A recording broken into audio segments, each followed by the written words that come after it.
মতলব উত্তরে আরাফাত রহমান কোকো স্মৃতি night short pitch cricket টুর্নামেন্টের ফাইনাল অনুষ্ঠিত।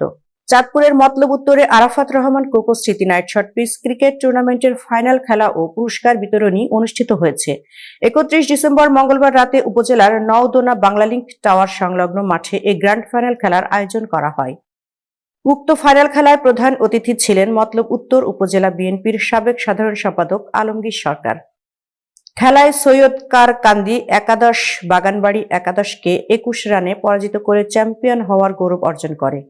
পরে চ্যাম্পিয়ন ও রানার আপ দলের মাঝে পুরস্কার তুলে দেন আমন্ত্রিত অতিথিবৃন্দ।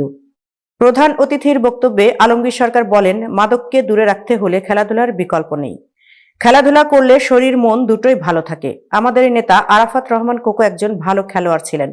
তার নামে যে খেলার আয়োজন করেছে তাদেরকে ধন্যবাদ জানাই। টুর্নামেন্টটির পৃষ্ঠপোষকতা ছিলেন দুর্গাপুর ইউনিয়ন ছাত্র দলের সাবেক আহ্বায়ক ও সাবেক উপজেলা ছাত্র দলের ক্রীড়া বিষয়ক সম্পাদক, ক্রীড়া সংগঠক আমেরিকা প্রবাসী মনসুর আলম ইমন। উল্লেখ্য, নওদোনা গ্রামের কৃতি সন্তান মনসুর আলম ইমন নওদোনা যুব ফাউন্ডেশন ও এলাকার সকলের সহযোগিতায় সামাজিক উন্নয়নমূলক কাজগুলো করে যাচ্ছেন।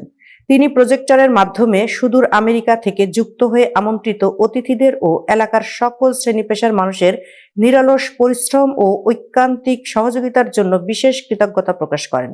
বীর মুক্তিযোদ্ধা মহিউদ্দিন আহমেদের সভাপতিত্বে মাহমুদ চৌধুরীর পরিচালনায় বিশেষ অতিথির বক্তব্য রাখেন উপজেলা বিএনপির সাংগঠনিক সম্পাদক মিয়া মঞ্জুর আমিন স্বপন, পৌর বিএনপির সাংগঠনিক সম্পাদক উজ্জ্বল ফরাজি, উপজেলা যুবদলের আহ্বায়ক খায়রুল হাসান বেনু, যুগ্ম আহ্বায়ক ফয়সাল আহমেদ সোহেল, বাংলাদেশ পুলিশ কর্মকর্তা আরিফুল ইসলাম, দুর্গাপুর ইউনিয়ন বিএনপির সাবেক সাধারণ সম্পাদক খালেকুজ্জামান খোকা লস্কর, দুর্গাপুর ইউনিয়ন বিএনপির সাধারণ সম্পাদক জাকির হোসেন লস্কর, উপজেলা বিএনপির সাবেক অর্থ বিষয়ক সম্পাদক শফিক সরকার, দুর্গাপুর ইউনিয়ন যুবদলের সভাপতি এরফান হোসেন ভুট্টু মিয়া, চাঁদপুর জেলা যুবদলের সদস্য মেহেদি হাসান ইমু, বিএনপি নেতা খবির হোসেন মিয়া, যুবদল নেতা আনিসুর রহমান টিপু সহ আরো অনেকে।